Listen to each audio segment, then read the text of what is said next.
അൽഹംദുലില്ലാ വിശ്വാസയോഗ്യമായ നിലയിൽ നിലാവ് കണ്ടു, പിറ കണ്ടു എന്ന വാർത്തയുടെ അടിസ്ഥാനത്തിൽ പവിത്രതകളേറെ നിറഞ്ഞ വിശുദ്ധമായ മുഹറം മാസത്തിലേക്ക് ഇന്നലത്തെ മഗ്‌രിബോടുകൂടി നമ്മൾ പ്രവേശിച്ചു. ഇന്ന് മുഹറം മാസത്തിന്റെ ആദ്യത്തെ ദിനമാണ്, ആദ്യത്തെ ദിവസമാണ്. അല്ലാഹു തആല സ്വീകരിക്കുമാറാവട്ടെ. പ്രിയപ്പെട്ട മുഅ്മിനീങ്ങളെ, മുഹറം ഒന്നാം രാവിൽ നമ്മൾ ചെയ്യേണ്ട പറയേണ്ട ഒരുപാട് കാര്യങ്ങളുണ്ട്. അതൊക്കെ നമ്മൾ വിശദീകരിച്ചതാണ്. ഈ മുഹറം മാസം നമുക്ക് എങ്ങനെ പ്രയോജനപ്പെടുത്താം? ഈ മുഹറം മാസത്തിൽ ഏതൊക്കെ ദിക്റുകളാണ് നമ്മൾ പറയേണ്ടത്? ഈ മുഹറം മാസത്തിൽ എങ്ങനെ നമുക്ക് നമ്മുടെ ജീവിതം നല്ല സുന്ദരമായി മുന്നോട്ട് കൊണ്ടുപോകാൻ പറ്റും? അതുപോലെ തന്നെ ഓരോ പ്രവാചകന്മാരും എങ്ങനെ ഏതൊക്കെ ദിക്റുകൾ പറഞ്ഞാണ്, ഏതൊക്കെ വാക്കുകൾ പറഞ്ഞാണ് ഈ ഒരു മുഹറം മാസത്തിൽ അള്ളാഹുവിന്റെ ഭാഗത്ത് നിന്നും ഒരുപാട് നേട്ടങ്ങൾ കൊയ്തെടുത്തത്? ഒരുപാട് കാര്യങ്ങൾ ചർച്ച ചെയ്യുന്ന ഇന്നത്തെ വീഡിയോ ഇൻഷാ അല്ലാഹ് നിങ്ങൾ അവസാനം വരെ കാണുക. കൂട്ടത്തിൽ വർഷ അവസാനത്തിൽ, ഒരു വർഷം അവസാനിക്കുമ്പോൾ, അതുപോലെ ഒരു വർഷം തുടങ്ങുമ്പോൾ ഒരു ദുആ പറയൽ പ്രത്യേകം നല്ലതാണ്. ഈ ദുആ പറഞ്ഞാൽ നമ്മുടെ ഒരു വർഷത്തെ പാപങ്ങൾ അല്ലാഹു തആല പുറത്തു തരും. മാത്രമല്ല പിശാച് ഈ ദുആ കേട്ട് അവൻ അട്ടഹസിച്ചുകൊണ്ട് ഓടിപ്പോകുമെന്ന് നബി സല്ലല്ലാഹു അലൈഹി വസല്ലം തങ്ങൾ പറഞ്ഞതായി മഹാന്മാർ നമുക്ക് വിശദീകരിച്ചു തരുകയാണ്. അതുകൊണ്ട് ആ വർഷ അവസാനത്തിലെ, കൊല്ലത്തിലെ അവസാനത്തിലെ, അല്ലെങ്കിൽ ഒരു വർഷത്തിന്റെ തുടക്കത്തിലെ ആ ദുആ ഇൻഷാ അല്ലാഹ് ഇന്നത്തെ ക്ലാസിന്റെ അവസാനം നമുക്ക് പറയാം. അല്ലാഹു റബ്ബുൽ ഇസ്സത്ത് നമ്മളെല്ലാവരെയും സ്വീകരിക്കുമാറാവട്ടെ. ആമീൻ. അസ്സലാമു അലൈക്കും വറഹ്മത്തുള്ളാഹി വബറകാതുഹു. ബിസ്മില്ലാഹിർ റഹ്മാനിർ റഹീം. അൽഹംദുലില്ലാഹി വഖഫാ വസ്സലാമുൻ അലാ ഇബാദിഹിൽ ലദീന ഇസ്തഫാ അമ്മാ ബഅദ്. ബഹുമാന സ്നേഹം നിറഞ്ഞ മുത്തു മുഅ്മിനീങ്ങളെ, അല്ലാഹു റബ്ബുൽ ഇസ്സത്ത് നമുക്ക് എല്ലാവർക്കും നല്ല ആരോഗ്യവും നല്ല ആഫിയത്തും മരിക്കുന്ന സമയത്ത് ഈമാൻ സലാമത്തായി കെലിമ പറഞ്ഞു മരിക്കാനുള്ള മഹാസൗഭാഗ്യവും തന്ന് അനുഗ്രഹിക്കുമാറാവട്ടെ. നമ്മുടെ കൂട്ടത്തിൽ മരണപ്പെട്ടുപോയ ഒരുപാട് ആളുകളുണ്ട്. അല്ലാഹു തആല എല്ലാവരെയും ഖബർ ജീവിതം സന്തോഷത്തിലും സമാധാനത്തിലുമാക്കി കൊടുക്കട്ടെ. നമ്മുടെ മക്കളൊക്കെ സ്കൂളുകളിലേക്ക് പോയി തുടങ്ങി, പുതിയ ക്ലാസ്സുകളൊക്കെ ആരംഭിച്ചു. നമ്മുടെ മക്കൾക്ക് അല്ലാഹു തആല നല്ല ബുദ്ധി കൂർമ്മതയും ഓർമ്മശക്തിയും വരുന്ന പരീക്ഷകളിലൊക്കെ നല്ല മാർക്കോടുകൂടി പാസ്സാവാനും നല്ല ഭാവി ജീവിതം അല്ലാഹു തആല അവർക്ക് കൊടുക്കട്ടെ. നല്ല ബുദ്ധിശക്തി കൊടുക്കട്ടെ, ഓർമ്മശക്തി കൊടുക്കട്ടെ. ആമീൻ ആമീൻ ആമീൻ യാ റബ്ബൽ ആലമീൻ. അൽഹംദുലില്ലാ അല്ലാഹുവിന്റെ അതിമഹത്തായ അനുഗ്രഹത്താൽ ഇന്നലെ മഗ്‌രിബോടുകൂടി നിലാവ് കണ്ടു, പിറ കണ്ടു എന്ന വിശ്വാസയോഗ്യമായ വിവരം കിട്ടിയതിന്റെ അടിസ്ഥാനത്തിൽ ഇന്നലെ മഗ്‌രിബോടുകൂടി നമ്മൾ പരിശുദ്ധമായ മുഹറം മാസത്തിന്റെ ഒന്നാമത്തെ രാവിലേക്ക് കടന്നു. ഇന്ന് അൽഹംദുലില്ലാ 2026 ജൂൺ 17-ാം തീയതിയാണ്, ബുധനാഴ്ചയാണ്. നമ്മൾ ഇന്ന് മുഹറം ഒന്നാമത്തെ ദിവസത്തിലാണ്. ഇന്ന് മുഹറം 1 അല്ലെ, ഇസ്ലാമിക് ന്യൂ ഇയറിലാണ്. നമ്മൾ എന്താ പറയാ, പുതിയ ഒരു വർഷത്തിലേക്ക് 1447 എന്ന ഹിജ്റ വർഷം കടന്ന് 1448 എന്ന പുണ്യമായ ഒരു ഹിജ്റ വർഷത്തിലേക്ക് നമ്മൾ കടന്നിരിക്കുകയാണ്. അല്ലാഹു തആല സ്വീകരിക്കട്ടെ, പടച്ചവൻ ഖബൂൽ ചെയ്ത് അനുഗ്രഹിക്കുമാറാവട്ടെ. എല്ലാ അനുഗ്രഹങ്ങളും അല്ലാഹു തആല നമുക്ക് തരട്ടെ. ആമീൻ ആമീൻ യാ റബ്ബൽ ആലമീൻ. അൽഹംദുലില്ലാ, അല്ലാഹുവിന്റെ മാസമെന്ന് അല്ലാഹുവിന്റെ റസൂൽ പരിചയപ്പെടുത്തി തന്ന ഷഹ്റുല്ലാഹിൽ മുഹറം, അല്ലാഹുവിന്റെ മാസമാകുന്ന മുഹറം മാസം, ആ മാസം അല്ലാഹു തആല ഒരുപാട് പ്രവാചകന്മാർക്ക് ഒരുപാട് അനുഗ്രഹങ്ങൾ കൊടുത്ത മാസമാണ് അല്ലെ. മഹാനായ ആദം നബി അലൈഹിസ്സലാത്തു വസ്സലാം മുതൽ നമ്മൾ എണ്ണിയാൽ ഓരോ പ്രവാചകന്മാർക്കും, നൂഹ് നബിക്കും, ഇദ്രീസ് നബി അലൈഹിസ്സലാത്തു വസ്സലാമിന്, അതുപോലെ അയ്യൂബ് നബിക്കും, ഇബ്രാഹിം നബിക്കും, മൂസാ നബിക്കും, ദാവൂദ് നബിക്കും, സുലൈമാൻ നബിക്കും, യൂസുഫ് നബിക്കും, യഅ്ഖൂബ് നബിക്കും, ഈസാ നബിക്കും, മുത്തുനബി സല്ലല്ലാഹു അലൈഹി വസല്ലമ തങ്ങൾ ഉൾപ്പെടെ ഒരുപാട് പ്രവാചകന്മാരുടെ ജീവിതത്തിൽ ഒരുപാട് അത്ഭുതങ്ങളും ഒരുപാട് നിഅമത്തുകളൊക്കെ അല്ലാഹു തആല കൊടുത്ത ഒരു മാസമാണ് മുഹറം മാസം. മാത്രമല്ല ഈ മുഹറം മാസത്തിലാണ് അല്ലാഹു റബ്ബുൽ ഇസ്സത്ത് ഒരുപാട് പ്രവാചകന്മാരെ പല പരീക്ഷണങ്ങളിൽ നിന്നും രക്ഷപ്പെടുത്തിയതെന്നാണ്. അതുകൊണ്ട് നമുക്കും ജീവിതത്തിൽ ഒരുപാട് പരീക്ഷണങ്ങൾ വരും, ഒരുപാട് പ്രതിസന്ധികൾ വരും. ആ വരുന്ന പരീക്ഷണങ്ങളിലും പ്രതിസന്ധികളിലൊക്കെ പിടിച്ചു നിന്നിട്ട് ആ പ്രവാചകന്മാർക്ക് അല്ലാഹു തആല കൊടുത്ത വലിയ വിജയം പോലെ നമുക്കും വിജയം കിട്ടാൻ വേണ്ടി നല്ലവണ്ണം നമ്മൾ ദുആരക്കണം. പരിശുദ്ധമായ മുഹറം മാസം വരുമ്പോൾ ആ മുഹറം മാസത്തിന്റെ പ്രഥമ രാവിലും പകലിലൊക്കെയായി ചെയ്യേണ്ട ഒരുപാട് അമലുകൾ കഴിഞ്ഞ വീഡിയോയിലൊക്കെ നമ്മൾ പരിചയപ്പെട്ടിരുന്നു അല്ലെ. ബിസ്മില്ലാഹിർ റഹ്മാനിർ റഹീം എന്ന് 113 പ്രാവശ്യം നമ്മൾ എഴുതുന്നു. അതിന് ഒരുപാട് നേട്ടങ്ങളുണ്ട്. അത് ഒരുപാട് മഹാന്മാർ അവരുടെ കിതാബുകളിൽ രേഖപ്പെടുത്തിയിട്ടുണ്ട്. പലരൊക്കെ ചോദിച്ചു, ഇത് ഈ മൊയ്ലിയാക്കന്മാർ ഈ മുഹറം മാസമാകുമ്പോൾ അവിടെ പറഞ്ഞതും ഇവിടെ പറഞ്ഞതും ദുർബലമായ ഹദീസുകളൊക്കെ എടുത്തിട്ട് ഇങ്ങനെ പറയുന്നല്ലോ, ഇവർക്കൊന്നും വേറെ പണിയില്ലേ എന്നൊക്കെ ചോദിക്കുന്നവരുണ്ട്. അവരോടൊന്നും കൂടുതൽ കൂടുതലായി നമുക്ക് ഗണ്ണിക്കാനോ അല്ലെങ്കിൽ അവരോട് തർക്കിക്കാനോ ഒന്നും സമയമില്ല. അവരൊക്കെ എല്ലാ മുഹറം മാസത്തിലും അതിങ്ങനെ പറഞ്ഞുകൊണ്ടിരിക്കും. അതുകൊണ്ട് സമയമില്ല, അതൊക്കെ എന്തെങ്കിലും പറയട്ടെ, വാദോരാതെ ഇങ്ങനെ പറഞ്ഞുകൊണ്ടിരിക്കും. അത് നമ്മുടെ വിഷയമല്ല. ഇത് മഹാന്മാരായ ഉലമാക്കൾ, ഏതായാലും ഈ പറയുന്ന ഈ പ്രസംഗിക്കുന്ന മൊയ്ലിയാക്കന്മാർ അല്ലെങ്കിൽ തല തട്ടമിട്ട് അല്ലെങ്കിൽ തല ഇടാത്ത താടി നീട്ടി വളർത്തിയ ആളുകളെക്കാൾ കൂടുതലൊക്കെ ഇൽമും തഖ്വയും ഇഖ്ലാസും ഒക്കെ ഉള്ള ആളുകളാണല്ലോ നമുക്കിതൊക്കെ പറഞ്ഞു തന്നത്. അതുപോരെ അല്ലാതെ ഇവരുടെയൊക്കെ വാക്ക് നമ്മൾ കേൾക്കണോ? ഞാൻ പറയട്ടെ, ഒരുപാട് പണ്ഡിതന്മാർ, നമ്മുടെ മുൻഗാമികളായ ആളുകൾ പലരൊക്കെ ചോദിക്കും, ഞങ്ങൾ മദ്രസയിൽ പഠിച്ചിട്ടില്ലല്ലോ, മദ്രസയിൽ ഇപ്പൊ ഇത് പഠിക്കാനല്ല പോകുന്നത്. അല്ലടോ, മദ്രസയിൽ നമുക്ക് നമ്മൾ പോകുന്ന ദീനിന്റെ അടിസ്ഥാനപരമായ കാര്യങ്ങൾ പഠിക്കാനാണ്. നമ്മൾ അതൊക്കെ പഠിച്ചവരല്ലേ? ഖുർആൻ ഓതേണ്ടത് എങ്ങനെയാണ്, ദിക്ർ ചൊല്ലേണ്ടത് എങ്ങനെയാണ്, ഈമാൻ കാര്യം, ഇസ്ലാം കാര്യം, നിസ്കാരത്തിന്റെ ഫർള് ഷർത്ത്, അതൊക്കെ പഠിക്കാനാണ് മദ്രസയിൽ പോകുന്നത്.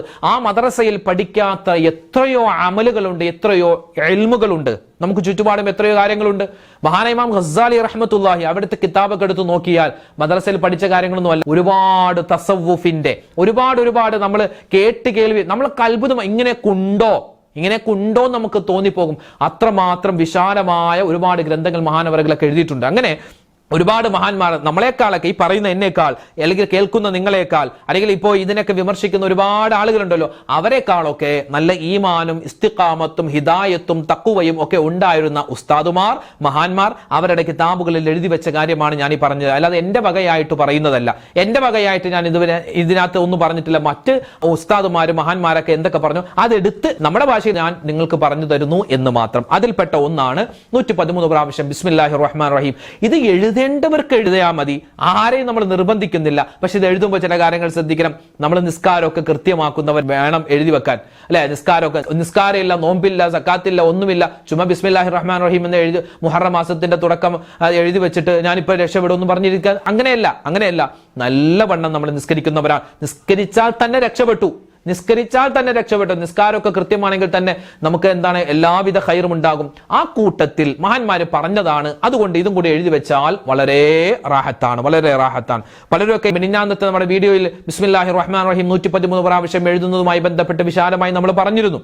പലരൊക്കെ വീണ്ടും സംശയം ചോദിച്ചു, ഉസ്താദേ ഈ ബിസ്മില്ലാഹിർ റഹ്മാൻ റഹീം നമ്മൾ എഴുതുമ്പോൾ അതിൽ ഈ ബാഇന് താഴെ കുത്ത് ഇടാമോ? പല ഉസ്താദുമാരും കുത്തിടണ്ട എന്ന് പറയുന്നു. അതുപോലെ യാഇന് താഴെ കുത്തിടണ്ട എന്ന് പറയുന്നു. പല അക്ഷരത്തിനും മുകളിലോ താഴെയൊന്നും കുത്തൊന്നും ഇടണ്ട, പുള്ളിയും കോമയൊന്നും വേണ്ട, ചുമ്മാ അക്ഷരം മാത്രം എഴുതിയാൽ മതി, അങ്ങനെ പറയുന്നു. പക്ഷെ നമ്മുടെ വീഡിയോ നമ്മൾ ബാഇന് താഴെ കുത്തിട്ടിട്ടുണ്ടല്ലോ, പിന്നെ അതുപോലെ നമ്പർ ഇട്ടിട്ടുണ്ടല്ലോ, നമ്പർ ഇടേണ്ട ആവശ്യമുണ്ടോ എന്നൊക്കെ പലരും ചോദിച്ചു. എങ്ങനെ എഴുതിയാലും കുഴപ്പമില്ല. ഇപ്പോൾ നമ്മൾ നമ്പർ ഇട്ടു, ഈ നമ്പർ ഇട്ടു എന്ന് വെച്ചിട്ട് അമല് പൊളിഞ്ഞു പോകുന്നില്ല.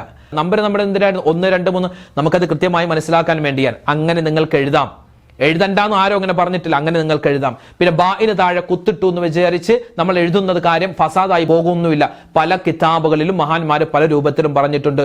ഇപ്പോ നമ്മൾ നിസ്കാരത്തിൽ കൈകെട്ടൂലേ, നിസ്കാരത്തിൽ നമ്മൾ ഷാഫിഈ മദ്ഹബുകാർ എങ്ങനെയാ കൈകെട്ടുന്നത്? അല്ലാഹു അക്ബർ, അല്ലെ? നമ്മുടെ ആ നെഞ്ചിനും വയറിനും ഇടയിലുള്ള ഭാഗത്ത് നമ്മൾ കൈവെക്കുന്നത്. ഹനഫി മദ്ഹബുകാർ എങ്ങനെയാ? അവരുടെ പുക്കിലിന്റെ ആ ഭാഗത്ത്, പുക്കിന്റെ താഴെയാണ് അവർ കൈകെട്ടുന്നത്. മാലിക്കി മദ്ഹബുകാർ കൈ കെട്ടാറില്ല, അവരിങ്ങനെ അല്ലാഹു അക്ബർ കൈ താത്തിയിടുകയാണ്. ഇങ്ങനെ ഒരുപാട് അഭിപ്രായ വ്യത്യാസങ്ങൾ ഓരോ വിഷയത്തിലും ഉണ്ടാകും. അപ്പൊ ഈ വിഷയത്തിലും അങ്ങനെ അഭിപ്രായ വ്യത്യാസമുണ്ട്. ബാഇന് കുത്തിടണോ കുത്തിടണ്ട, അതൊക്കെ നമുക്ക് നിസ്സാരമായ കാര്യം. അതൊന്നും നമ്മളിപ്പോൾ വലിയ ചർച്ചയായിട്ട് കൊണ്ടുവരേണ്ട കാര്യമില്ല. പലരൊക്കെ ഭയങ്കര ആനക്കാര്യമായി സംശയം ചോദിക്കുമ്പോൾ നമ്മളത് പരിഗണിക്കണമല്ലോ. അതുകൊണ്ട് ഞാനത് പറഞ്ഞു തന്നതാണ് കേട്ടോ. അപ്പൊ കുത്തിട്ടെന്ന് വിചാരിച്ചോ അല്ലെങ്കിൽ നമ്പർ ഇട്ടെന്ന് വിചാരിച്ചോ യാതൊരു പ്രശ്നവും അതിൽ വരാൻ പോകുന്നില്ല. പിന്നെയോ 2 പേപ്പറിൽ എഴുതിയാൽ കുഴപ്പമുണ്ടോ? ഇപ്പൊ നമ്മൾ ഒരു പേപ്പറിൽ എഴുതി 113 പ്രാവശ്യം ആയില്ല, ഒരു 70 പ്രാവശ്യം ആയുള്ളൂ. അതുകൊണ്ട് വേറൊരു പേപ്പറിൽ നമ്മൾ എഴുതണോ, അതോ ആ പേപ്പറിന്റെ മറുവശത്ത് എഴുതിയാൽ മതിയാൽ? കുഴപ്പമൊന്നുമില്ല. ഒരു പേപ്പർ നമ്മൾ എഴുതിയിട്ട് അതിന്റെ മറുവശത്ത് അത് ബാക്കി എഴുതിയാൽ നമുക്ക് മതിയാകും, കുഴപ്പമില്ല. ഇനി ഒരു പേപ്പർ നമ്മൾ എഴുതി ഒരു 65 പ്രാവശ്യമായി, ഇനി ആ ബാക്കി മറ്റൊരു പേപ്പറിൽ എഴുതിയാലും കുഴപ്പം ഒന്നും ഇല്ല. പിന്നെ വുളൂഓടുകൂടി എഴുതലാണ് ഏറ്റവും വേണ്ടത്. പിന്നെ പിരീഡിന്റെ സമയത്തൊക്കെ ആണെങ്കിൽ സഹോദരിമാര് അതില്ലാത്തവരെ ഏൽപ്പിക്കലാണ് ഏറ്റവും നല്ലത്. ഇനിയിപ്പോൾ ആരും എഴുതാനില്ല എങ്കിൽ ഇതൊരു ദിക്റാണെന്ന് മനസ്സിൽ കരുതി അവർക്കും പിരീഡുള്ള സമയത്ത് ഇത് എഴുതാവുന്ന, ഇതൊരു ദിക്റാണെന്ന് മനസ്സിൽ കരുതി എഴുതാവുന്നതാണ്. അതുപോലെ തന്നെ ഒരു വീട്ടിൽ 5 പേരുണ്ടെങ്കിൽ എല്ലാവരും എഴുതണോ? എല്ലാവരും എഴുതേണ്ട കാര്യമില്ല. എഴുതാൻ പറ്റിയാൽ ഏറ്റവും ഖൈർ. വേണ്ട, ഇന്ന് എല്ലാവരെയും മനസ്സിൽ കണ്ട് എല്ലാവർക്കും ഖൈർ കിട്ടണം, എല്ലാവർക്കും ഇതിന്റെ ബർക്കത്ത് കിട്ടണം എന്ന് മനസ്സിൽ കരുതിയിട്ട് ഒരാൾ എഴുതിയാലും, വീട്ടിൽ നമ്മുടെ മക്കൾ ആരെങ്കിലും ഉണ്ടെങ്കിൽ അവരെഴുതിയാലും ഇത് മതിയാകുന്നതാണ് കേട്ടോ. പിന്നെ ഇപ്പോ 113 പ്രാവശ്യം എഴുതണമെന്നാണല്ലോ, നമ്പർ ഇടാതെ ഞങ്ങൾ എഴുതി 115 പോയി. അപ്പോൾ ബാക്കി 113 ആണല്ലോ എഴുതേണ്ടത്. അപ്പൊ 2 എണ്ണം കൂടി പോയി. അത് ഇനി വെട്ടണോ? വെട്ടേണ്ട കാര്യമൊന്നുമില്ല, അത് അവിടെ ഇരുന്നോട്ടെ. അങ്ങനെ വെട്ടാതിരിക്കാനും അങ്ങനെ തെറ്റി തെറ്റിപ്പോവാതിരിക്കാനാണ് ഈ നമ്പർ ഇട്ട് എഴുതാൻ പ്രത്യേകമായിട്ട് പറഞ്ഞത്. പിന്നെ ഇത് എവിടെ വെക്കും ഉസ്താദെ? ഇത് മടക്കിയിട്ട് ഞങ്ങൾ എവിടെ വെക്കും? മൊബൈലിന്റെ പുറകിൽ വെക്കാമോ? വെക്കാം, കുഴപ്പമൊന്നുമില്ല. പക്ഷേ നമ്മൾ ആ മൊബൈലുമായിട്ട് നമ്മൾ ഇനി ബാത്റൂമിലൊക്കെ കയറിയാൽ അതൊരു പ്രയാസമാവണ്ട. അതുകൊണ്ട് എന്ത് ചെയ്യണം? മൊബൈലിന്റെ പുറകിൽ വെക്കുന്നതിന് കൊണ്ട് കുഴപ്പമില്ല, വെക്കാതിരിക്കലാണ് നല്ലത്. പിന്നെ നമ്മുടെ വീട്ടിൽ തന്നെ അത് എവിടെയെങ്കിലും സുരക്ഷിതമായ ഒരു സ്ഥലത്ത്, ഷോക്കേസിലോ എവിടെയെങ്കിലും നമ്മൾ സുരക്ഷിതമായ സ്ഥലത്ത് വെക്കലാണ് വേണ്ടത്. പിന്നെ കഴിഞ്ഞ വർഷം എഴുതിയതുണ്ടെങ്കിൽ അത് അവിടെ തന്നെ ഇരുന്നോട്ടെ, അതെടുത്ത് കത്തിച്ച് കളയൊന്നും വേണ്ട, അത് അവിടെ ഇരുന്നോട്ടെ. പുതിയത് അവിടെ അതിന്റെ കൂടെ ആഡ് ചെയ്താൽ മതി കേട്ടോ. അതൊക്കെ ഇത് ഓരോ ആളുകൾക്കുമുള്ള ഒരു സംശയങ്ങളാണ്. നമ്മളെല്ലാവരും ഭയങ്കര ഉലമാക്കളോ ഭയങ്കര എന്താ പറയാ ആലിമീങ്ങളോ ഒന്നും അല്ലല്ലോ. അപ്പൊ ഇങ്ങനെ ഓരോ വർഷം തുടക്കത്തിൽ നമ്മൾ ചെയ്യുന്ന ഈ അമലിന് ഒരുപാട് സംശയം ഉണ്ടാകും. സംശയങ്ങൾ പലരും ചോദിച്ചു, അതിന്റെ മറുപടി നമ്മൾ പറഞ്ഞിട്ടുണ്ട്. ഇനി 360 പ്രാവശ്യം ആയത്തുൽ കുർസി ഓതൽ പ്രത്യേകം നല്ലതാണെന്ന് ഒരുപാട് മഹാന്മാർ പറഞ്ഞിട്ടുണ്ട്. അതിപ്പോ ഒറ്റയടിക്ക് തന്നെ 360 പ്രാവശ്യം ഓതണം എന്നില്ല. മറിച്ച് എന്താണ്, ഇപ്പോൾ ഞാനൊരു 50 പ്രാവശ്യം ഓതി, എൻ്റെ ഭാര്യ ഒരു 50 പ്രാവശ്യം ഓതി, എൻ്റെ മകൻ ഒരു 50, അങ്ങനെ നമ്മൾ വീതിച്ച് ഒരു കുടുംബത്തിൽ എല്ലാവരും കൂടി വീതിച്ച് ഓതിയാലും മതിയാകുന്നതാണ്. പക്ഷെ ഓരോ ആളുകളും 360 പ്രാവശ്യം ഓതാൻ പറ്റിയാൽ, ആയത്തുൽ കുർസി ഓതിയാൽ അത് ഓരോ ആളുകൾക്കുമുള്ള അതൊരു കാവലാണ്, ഒരു വർഷത്തേക്കുള്ള കാവലാണ്. പിന്നെ എല്ലാവരും കൂടി ഓതി എന്ന് വിചാരിച്ച് പ്രശ്നമൊന്നും അവിടെ വരാൻ കഴിയുന്നില്ല. കഴിയുന്നത് രൂപത്തിൽ നമ്മൾ അത് ഓതുക. ഓതുന്ന സമയത്ത് വുളു ഉണ്ടായിരിക്കൽ നല്ലതാണ്. പിന്നെ ഖിബിലക്ക് മുന്നിട്ടൊക്കെ ഓതിയാൽ ഏറ്റവും നല്ലതാണ്. അടുക്കളയിൽ ജോലി ചെയ്തുകൊണ്ടിരിക്കുന്നതിന്റെ ഇടയിലും നമുക്ക് ആയത്തുൽ കുർസി ഓതാം, കുഴപ്പമൊന്നുമില്ല കേട്ടോ. ഇനിയിപ്പോ പലരും ചോദിച്ചു, ഉസ്താദെ മുഹറം മാസത്തിലൊക്കെ ഏറ്റവും കൂടുതൽ പറയേണ്ട ദിക്ർ ഏതാണ്? ദിക്റുകൾ ഒരുപാടുണ്ട്, നമുക്ക് ഏത് ദിക്റും പറയാം, ഏത് ദിക്റുകളും പറയാം. ഇപ്പോൾ ലാ ഇലാഹ ഇല്ലല്ലാഹു വഹ്ദഹു ലാ ശരീക ലഹു ലഹുൽ മുൽക്കു വലഹുൽ ഹംദു വഹുവ അലാ കുല്ലി ഷൈഇൻ ഖദീർ, അത് വളരെ എഫക്റ്റീവായ ഒരു ദിക്റാണ്, അത് നമുക്ക് പറയാം. അതുപോലെ തന്നെ ലാ ഇലാഹ ഇല്ലാ അന്ത സുബ്ഹാനക ഇന്നി കുന്തു മിനൽ ളാലിമീൻ, അതാണ് ഏറ്റവും പവറുള്ള ഒരു ദിക്ർ. അതൊരു ദുആയാണ്, ഇസ്തിഗ്ഫാറാണ്, അതൊരു തൗബയുടെ വചനമാണ്. മഹാനായ യൂനുസ് നബി അലൈഹി സ്വലാത്തു വസ്സലാമിനെ അല്ലാഹു തആല രക്ഷപ്പെടുത്തിയല്ലോ. അപ്പോൾ യൂനുസ് നബി അലൈഹി സ്വലാത്തു വസ്സലാമിനെ അല്ലാഹു തആല രക്ഷപ്പെടുത്തിയതുപോലെ ഒരു മുഹറം മാസത്തിലാണ്. അപ്പോൾ മഹാനവറുകൾ ആ ഒരു ദിക്ർ പറഞ്ഞിട്ടാണ് ആ രക്ഷപ്പെടൽ ഉണ്ടായതെന്നാണ്. അപ്പോൾ അതുകൊണ്ട് നമുക്കൊക്കെ ജീവിതത്തിൽ ഒരുപാട് വിഷമങ്ങളും പ്രയാസങ്ങളൊക്കെ ഉണ്ടാകുമ്പോൾ അതിൽ നിന്നൊക്കെ കരകയറാൻ അല്ലാഹുവേ ഞാനിതാ ഈ ഒരു ദിക്ർ പറയുന്നു എന്ന് മനസ്സിൽ കരുതിയിട്ട് നല്ലവണ്ണം. ഒരുപാട് കടങ്ങളുള്ളവരുണ്ട്, ഒരുപാട് രോഗത്തിൽ പെട്ടുപോയവരുണ്ട്. ലാ ഇലാഹ ഇല്ലാ അന്ത സുബ്ഹാനക ഇന്നി കുന്തു മിനൽ ളാലിമീൻ, നമുക്ക് ഒരുപാട് വിഷമങ്ങളും പ്രയാസങ്ങളൊക്കെ വരുമ്പോൾ അത് മാറണമെന്ന് മനസ്സിൽ കരുതിയിട്ട് ഇൻഷാ അല്ലാഹ് ഈ ദിക്ർ പറയുക. അതുപോലെ തന്നെ സുബ്ഹാനല്ലാഹി വൽഹംദുലില്ലാഹി വലാ ഇലാഹ ഇല്ലല്ലാഹു വല്ലാഹു അക്ബർ വലാ ഹൗല വലാ ഖുവത ഇല്ലാ ബില്ലാഹിൽ അലിയിൽ അദീം, ആ ഒരു ദിക്ർ നമ്മൾ പറയുക. ഇങ്ങനെ ഒരുപാട് ദിക്റുകൾ, സ്വലാത്തുകൾ അല്ലെ, സ്വലാത്തുകൾ. ഇനിയിപ്പോൾ നാളെ വെള്ളിയാഴ്ച രാവാണ്, അതുപോലെ തന്നെ മുഹറം മാസത്തിന്റെ ആദ്യത്തെ വെള്ളിയാഴ്ച രാവ് നാളെ മഗ്‌രിബോടുകൂടി വരുന്നു. നാളെ ഏതായാലും മുഹറം മാസത്തിൽ തന്നെയാണല്ലോ. അപ്പൊ അതുകൊണ്ട് എന്ത് ചെയ്യുക, നാളെ വ്യാഴാഴ്ച നോമ്പെടുക്കാൻ പ്രത്യേകം ശ്രദ്ധിക്കുക. നാളെ എന്തായാലും നോമ്പെടുക്കുക. ഇന്നിപ്പോ നോമ്പ് പലരൊക്കെ പിടിച്ചിട്ടുണ്ടാകും, ചില ആളുകൾ പിടിച്ചിട്ടുണ്ടാവില്ല, എന്തുമാവട്ടെ. എന്നാലും നാളെ നമ്മൾ എന്തായാലും നോമ്പുകാരായിരിക്കുക. ഇന്നത്തെ മഗ്‌രിബോട് കൂടി നമ്മൾ നിയ്യത്ത് വെക്കുക. ആദ്യം നിയ്യത്ത് വെക്കേണ്ടത് റമദാനിൽ നഷ്ടപ്പെട്ടു പോയ നോമ്പ് അല്ലാഹു തആലാക്ക് വേണ്ടി ഞാൻ പിടിച്ചു വിടുന്നു.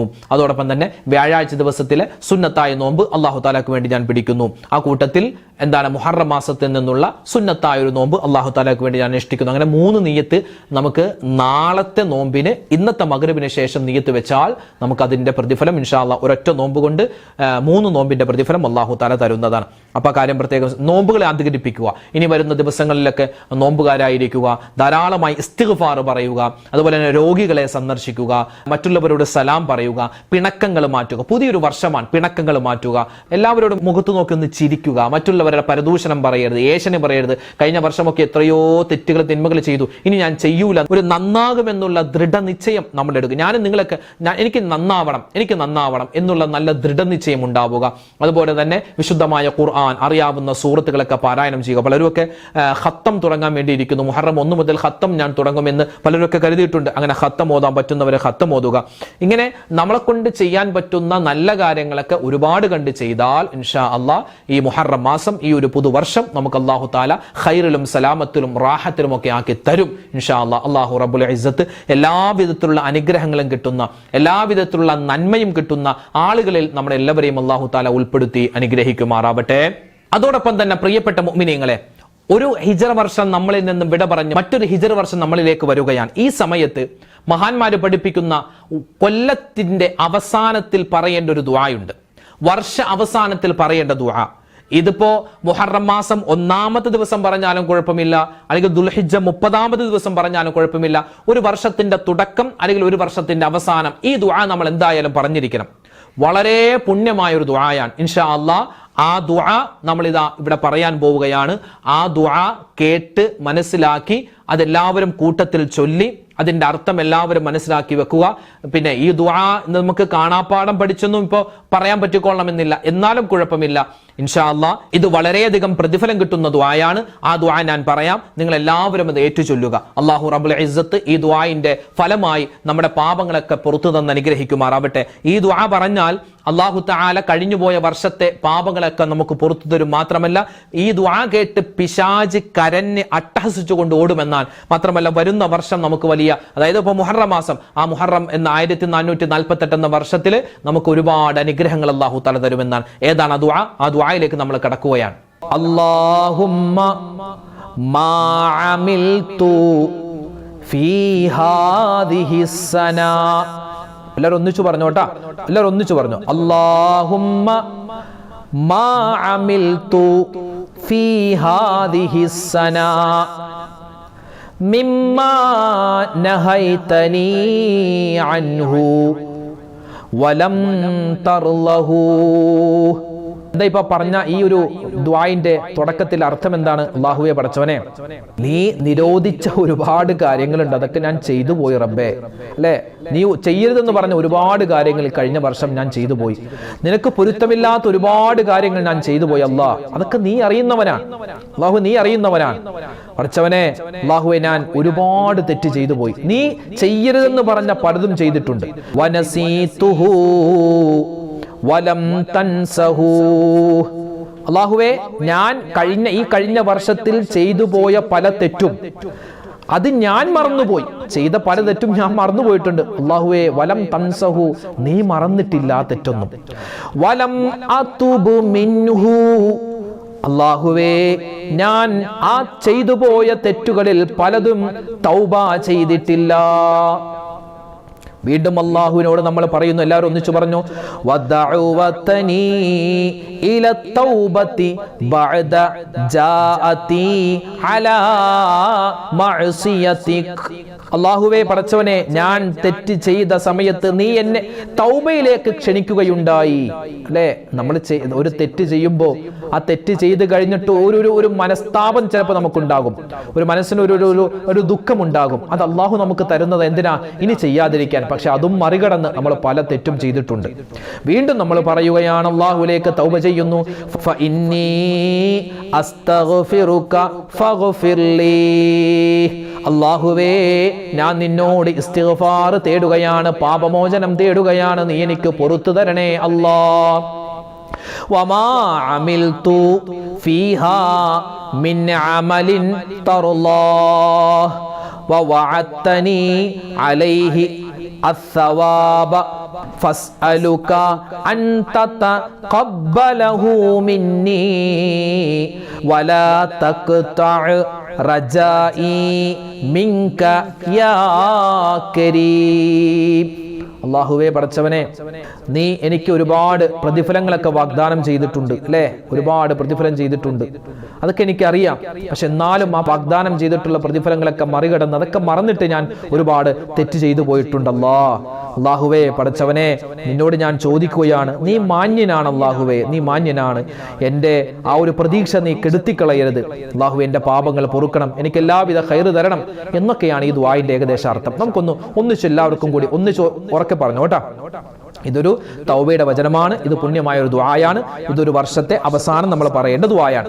ഇൻഷാ അല്ലാഹ് പറഞ്ഞു ഒന്നുകൂടി. അല്ലാഹുമ്മ മാ അമിൽതു ഫീ ഹാദിഹിസ് സന മിമ്മാ നഹൈതനി അൻഹു വലം തർലഹു ونسيته ولم تنسه ولم أتب منه ودعوتني إلى التوبة بعد جراءتي على معصيتك فإني أستغفرك فاغفر لي وما عملت فيها من عمل ترضاه വവഅദ്തനി അലൈഹി الثواب فاسألك أن تتقبله مني ولا تقطع رجائي منك يا كريم. ഒരുപാട് പേര് ദുആരക്കാനൊക്കെ ഏൽപ്പിച്ചിട്ടുണ്ട്. അല്ലാഹു തആല വിട പറയുന്ന ദുൽഹിജ്ജ മാസം, അതുപോലെ കടന്നു വരുന്ന മുഹറം മാസം, ഇതിൻ്റെയൊക്കെ ബർക്കത്ത് കൊണ്ട് അല്ലാഹു റബ്ബുൽ ഇസ്സത്ത് എല്ലാവിധത്തിലുള്ള അനുഗ്രഹങ്ങളും നമുക്ക് നൽകി അനുഗ്രഹിക്കുമാറാവട്ടെ. ഓരോരോ ആളുകൾക്കും വ്യത്യസ്തമായ പ്രശ്നങ്ങളാണ്, പ്രയാസങ്ങളാണ്, പ്രതിസന്ധികളാണ്. എല്ലാവരുടെയും പ്രയാസ പ്രതിസന്ധികൾ അല്ലാഹു തആല മാറ്റിക്കൊടുക്കുമാറാവട്ടെ. എല്ലാവിധ ഖൈറും ബറക്കത്തും റാഹത്തും അല്ലാഹു തആല നമുക്ക് നിറച്ചു തരുമാറാവട്ടെ. ആമീൻ ആമീൻ യാ റബ്ബൽ ആലമീൻ. ഇൻഷാ അല്ലാഹ് നാളെ നമുക്ക് മറ്റൊരു വീഡിയോ ആയിട്ട് കാണാം. അതുവരേക്കും അസ്സലാമു അലൈക്കും വറഹ്മത്തുള്ളാഹി തആല വബറകാതുഹു.